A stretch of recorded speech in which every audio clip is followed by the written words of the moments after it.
I feel like a circus ringmaster. I'd like to welcome the 51st Governor of the state of Indiana, Eric Holcomb.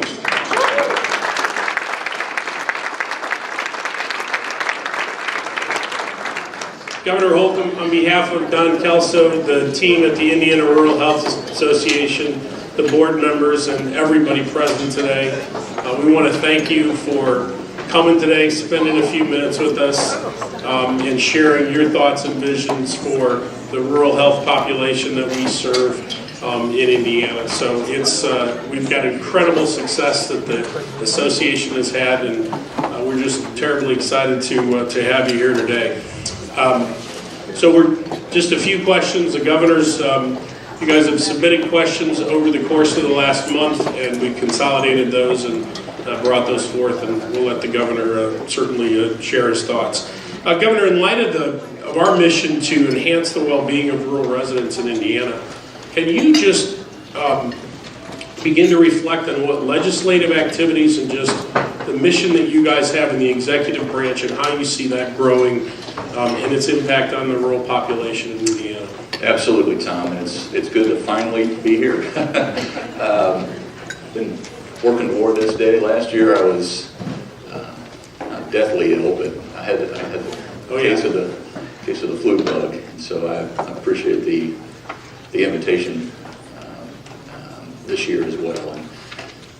And when I think about all the legislative, to the point of your question, all the legislative and administrative initiatives going on, there are many. It is a long list, but I'll just tell you at the outset, and at some point I'll warn you, I'm going to try to work in this article from the Vincennes Sun commercial newspaper printed in 1948. I'll figure out a way to work that in, but I was just going through a bunch of stuff last night in our house, a box, and came across this article, which is relevant to today.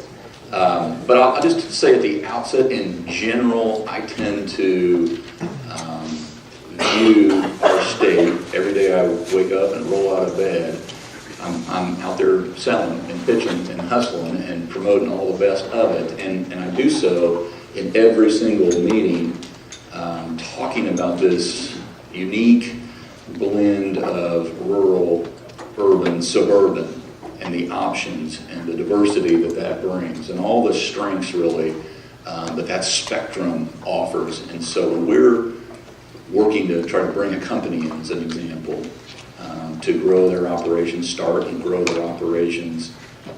We include the whole state of Indiana, and those companies are going to they're not just generically going to Indiana, they're going to Washington, Indiana, or Odon, Indiana, or you can get as small as you want. I'll talk about Oaktown here in a second, but we're just at the outset. I just wanted to say that those conversations are occurring on a daily basis, and then I often cite or reference Benjamin Franklin. He talked about earlier rise makes a man or a woman healthy, wealthy, and wise, and he starts with health, probably by design or on purpose, because if you have good health, workforce, it makes the others probably more doable, or the greater chance of success.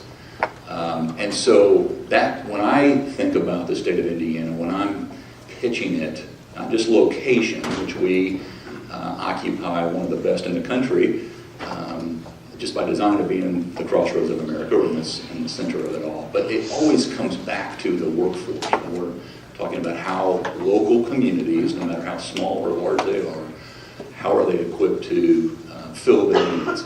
And that includes the health of the workforce in a region, not just in a single town or city or county, but in the region. They look at it that way, and they look at a whole long list of items beyond that. But it does start with, can we fill the ranks of our business? And so you heard from, I understand, Dr. Box earlier today, and may again later today, but we have made this concerted effort across in a joint agency fashion to make sure that we're not flying over any rural part of our state, and that we're actually connecting through navigator programs, through pilot programs, so in recovery housing, or addressing our infant mortality rates, so that we're not just looking at I talk about often zip codes, but it's really counties. It's really getting the personnel connected to the rural areas of our state.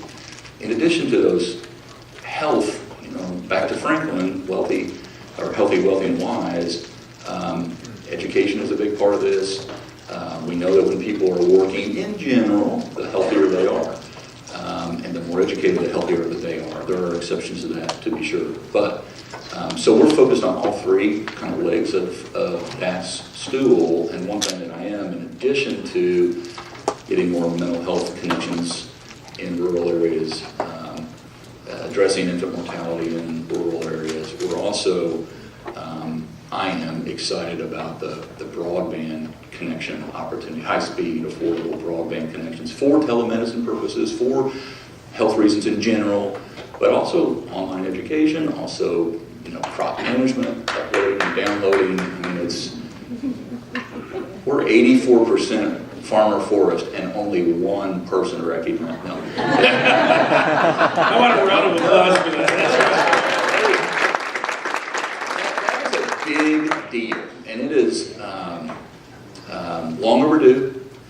We finally have a lot of folks around the table who may have been competing, and now they're figuring out ways to complement one another to get this done.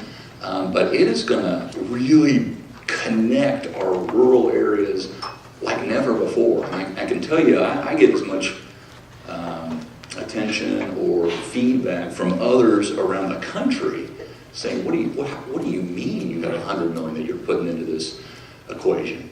How did you do that? And I'm reluctant to share our secrets, but that was public. But we're going to do this, and we're going to do it in Q1, this first quarter, get that underway. But those are some of the efforts that, again, are examples of how we're driving more resources to the county and making those connections.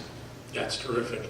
Infrastructure is so important, and not just roads infrastructure, as you've indicated, and I think you've said often what we discuss at IRHA, which is building that healthcare economy, building the economy in those rural communities. Great things certainly spring of that. Yeah, and I should just say, we can come back to it, but I mentioned two of those legs, the economic status of our state, the economy is one stool that we focus on. How do we, for the whole state, all 92 counties, how do we compete in the 21st century?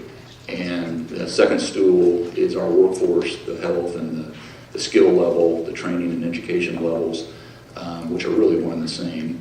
And then, as you mentioned, the infrastructure leg, which is what both are, the platform they both sit on.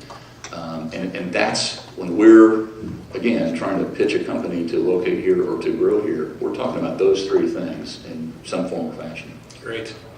Yes, thank you. Your current administration's action with response to the opioid crisis has truly been, it's been inspirational, certainly for the people in rural Indiana. You turned attention and focus to that, and really have made us proud. There's a lot of work to do. With another year in the books, can you kind of both reflect on the success as well as what you see coming in the future? We know the work's not done, certainly. Sure. Yeah, that's how I phrase it in cabinet meetings or when I'm in anywhere in the state of Indiana, is we've made progress, but ... We have a lot more work to do. And really this was the reason it became a priority. Is the first executive order I signed was to create a new position, Jim McClellan, to fill that role so that he could oversee multiple agencies, including the Department of Health or FSSA or the state police, et cetera. Anyone that touches the substance abuse disorders, and that's a long list. We needed someone of Jim McClellan's stature and experience, his kind of foresight, his instincts to be able to oversee that whole joint operation, because it truly, this is not just rhetorical, but this epidemic doesn't discriminate. It goes into every size community, every socioeconomic level, And what we wanted to do was to be able to scale this up statewide. And so we've been, I'm optimistic, although I was once talking about that. The reason I always say progress, but I was cautioned. I was talking about all that we were doing in the state of Indiana to address this at every county, that we weren't flying over any area, and I was very, very optimistic about it. And someone said, Eric, the definition of an optimist is a poorly informed pessimist. Which was like the most cynical thing I'd ever heard in my life. And I said, I refuse to go there. Like, we're doing a lot of good work. You can remain there, but I'm carrying on. And but the point was, the minute you start to get giddy and, we solved that, this thing, this epidemic morphs, it evolves, it changes, it moves, it comes back, and like we've seen that before, but it was 4 years ago. And I remember in 2005, one of my predecessors, we were talking about meth and in a lot of rural counties, actually. And we're talking about what are the new programs, and we're going to get, the police force on horseback to be able to get into really, right? And so now this conversation has changed, but it's really all the above. So I don't just like to focus on opioids and that part of this discussion, but we have remained from day one, and will till the last day. This will be one of our 5 pillars. How we're attacking it with greater force than it's attacking us. And we've said, we look at this in general through 3 lenses: prevention, treatment, and enforcement. And we have seen, the reason I say progress, but we have seen some improvement on the prevention front, in part because we've started to reduce the volume that's going through the funnel, the prescriptions that are being written. So we have not as great of a volume in the system, so to speak. We're also getting better data than we ever have before because of local communities and the reporting that we're receiving, so we can see what's happening where quicker. And that, in large part, is a credit to local leadership, coroners as an example. And then treatment, which is, an ounce of prevention is worth a pound of cure, but we have to recognize that through all those prevention efforts, there's going to be people that slip through the cracks, and for one reason or another, and so we have to devote more resources than ever on the treatment front. And while we've had some treatment centers, we've included 5 more, and then we've got an additional 9 online to come in, because ultimately we have to bring that treatment closer, which is getting into the more rural areas of our state. And we'll continue to do that. So making some progress on the treatment front, enforcement front as well. But what I would really rely on you is to share with us what's happening on the ground. Because I'll make another general statement here. The further, and this is true in many areas, but the further away that we get from the problem, the harder it is to rectify or turn around or get someone to not just get on the road to recovery, but to stay on the road to recovery. And so what I mean is, we're all in. I mean, federal government's in. We're pumping a lot of federal dollars. We're getting our share. We've got a good congressional delegation, top to bottom, and they get this, working hard for us every day. Senator Young, I just met with Senator Todd Young right before I came over here. Our state government all in, and it's the partnership with the local governments, be it the towns or cities or county, that where we're seeing the most progress, to go back to that progress but statement, where we're seeing the most progress is where there are local task forces, if you will, roundtables, that are all sitting around a table that know what resources are available, what programs are available, because sometimes we're talking over. We do this at state government too. This is why we approach everything through a joint agency approach. Are the churches there? Is the law enforcement there? Are the courts there? Are the schools there at that same table? Because some people, you're doing that, Tom? Or Don, what do you? And this is where we're seeing the most progress. And then those lessons learned, be it in Clark County and Utica or Knox County and Oaktown, that we can make those connections faster. And our assistance, our resources are further leveraged when we're all well conducted. Yeah, very good. I'd be remiss, one more sort of health-related question. So just the work that you guys are doing, the goal of work around infant mortality. Any thoughts there? Because that really relates certainly to substance abuse. It also relates to just the beginning, the core improvement of our rural communities. Well, I mentioned at our State of the State, at my State of the State address, I've mentioned it a few times now, but this most recently, that we seek to become the best state in the Midwest by 2024 in terms of our infant mortality rates. And that, I mentioned, said it's a tall order, only considering where we started. Right. So we have a long way to go.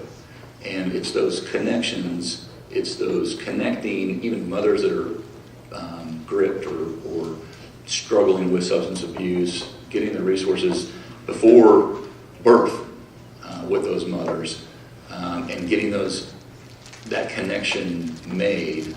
That's the only way we will achieve that status best in the Midwest by 2024. And so we'll continue to not just have that goal, but we'll continue to add. Dr. Box probably talked a little bit about that.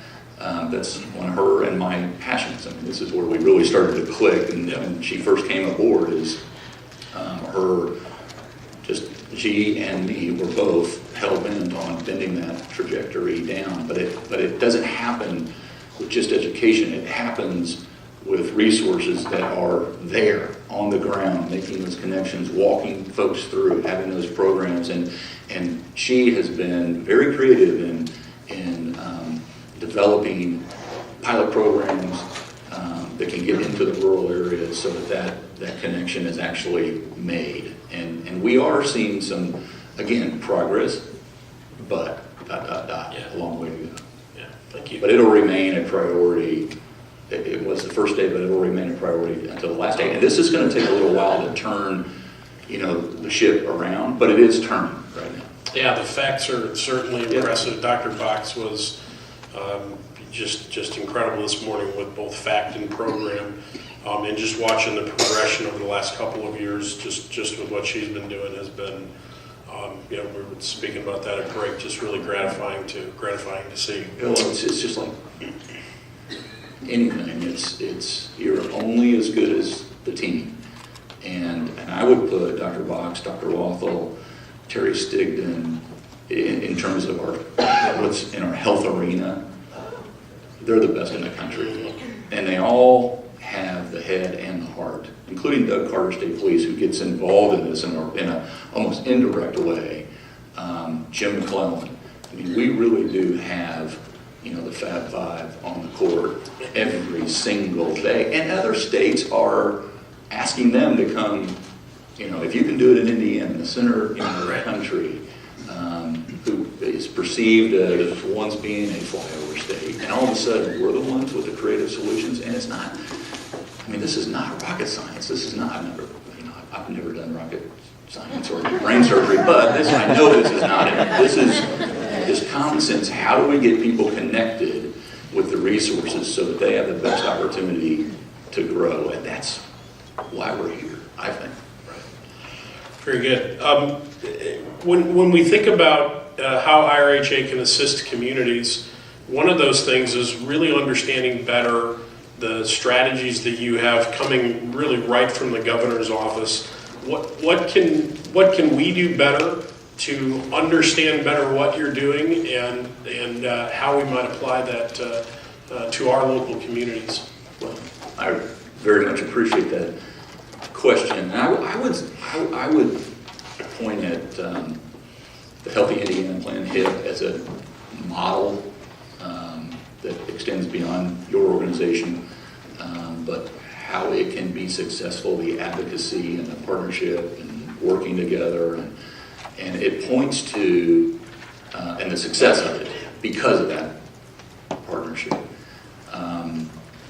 It points to what we'll continue to do, whether it be Dr. Box or Dr. Wathel. I mean, Dr. Box, as she probably mentioned, maybe not, she's humble. She's been to all 92 counties. She's visited all 92 counties. I keep saying, you gotta talk talk about that because this is not typical in any state. But we have a goal of being the most accessible administration ever. That's a high bar, I get it, but we're going to seek to clear it, and we're going to demonstrate through her visiting or Terry Stigdon visiting all regions. And we won't pull back on that. And I'll give you another example. So AIM, the cities and towns, for the last couple years, it had been my experience that I had watched other governors, my predecessors, attend those meetings. It was IAC before, and every governor would get certain questions, and they will all be localized questions, and understandably. And so what we started to do is bring our entire cabinet. When I would go down and do this little soft shoe routine that we're doing right now, we would bring our entire cabinet, and then they have breakout sessions and they have panels, because those, if you can have 14 mayors or town managers talking to NDOT or to the IEDC or to the Department of Health, you get you get quality time, and you can dig a lot deeper in addition to just hearing me respond to a few questions. And that's been very beneficial. That I would encourage to look for ways that we can do that, because we're not,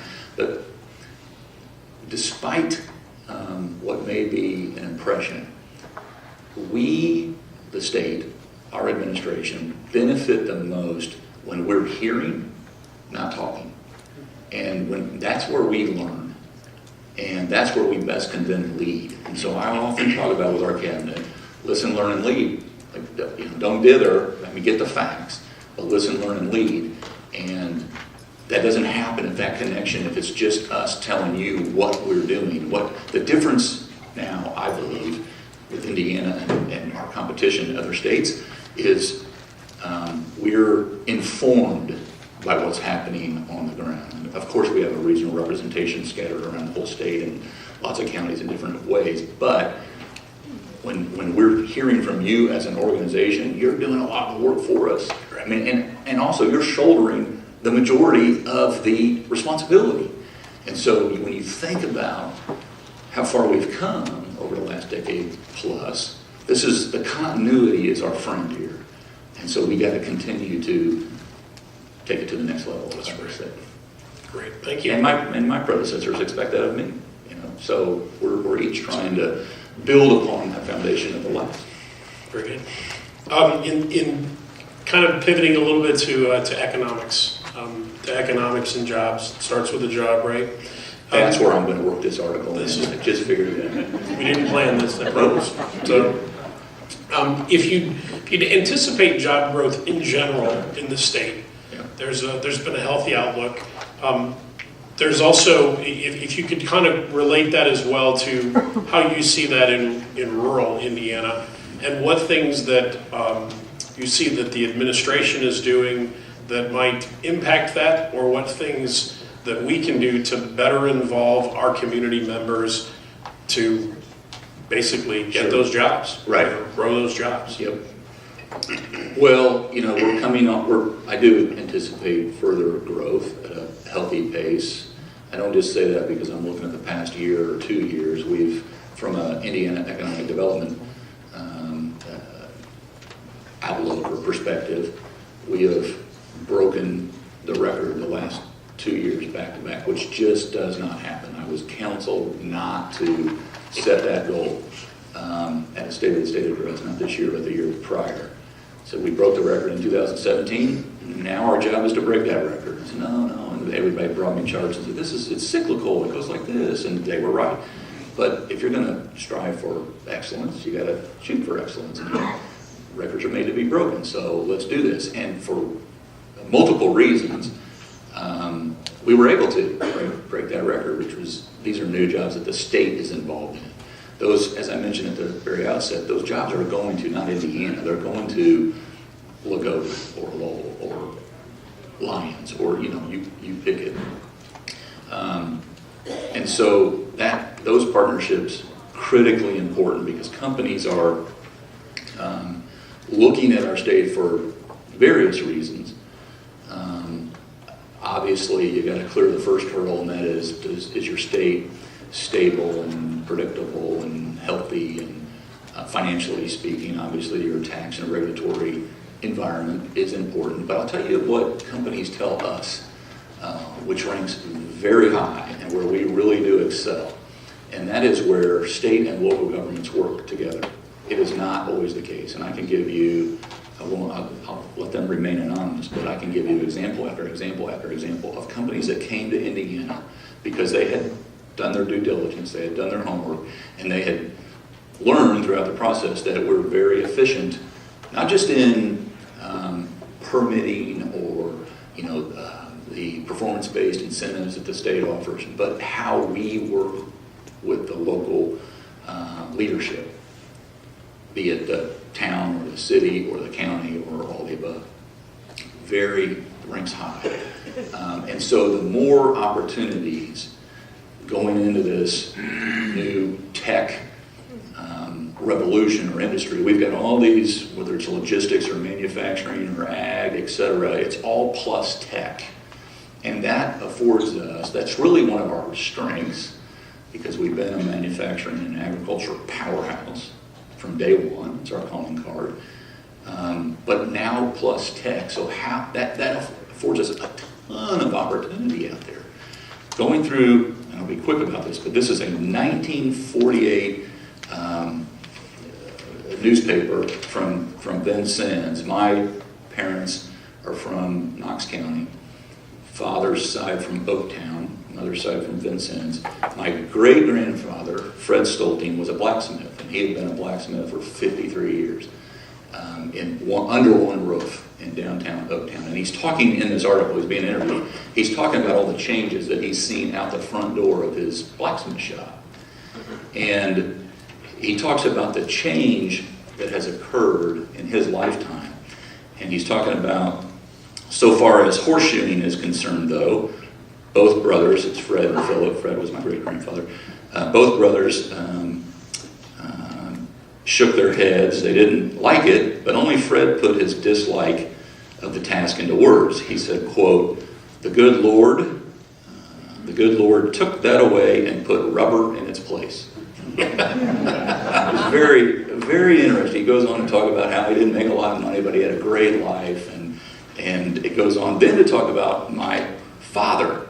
He touches on my father being a little kid of about 6 years old, and he says he wouldn't be surprised if he ended up being a blacksmith because he likes to do things with his hands. That he was, and mentions here, he makes airplanes now, all kinds of things. Well, my father ended up becoming an engineer. He ended up going to Purdue University, and he spent his whole entire life trying to make aircraft fly higher and faster. But it was because he was walking around the blacksmith shop, right, when he was 4 years old and 5 years old, and which started in, my Fred Stolting started in 1895.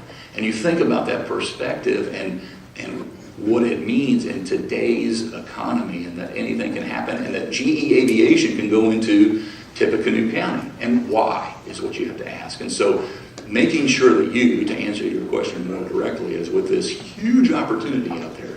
I talked about in the State of the State address, our relationship, the core to the shore, and linking those two together, and bringing that capital and that talent here, because this is where it's being made or grown.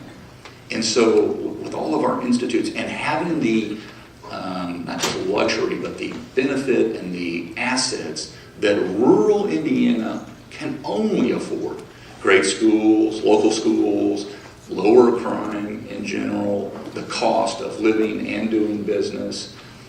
So local communities, rural Indiana specifically, have to address those kind of blunt questions. Is what kind of community do you want to be known for? What is your branding? Who are you trying to lure?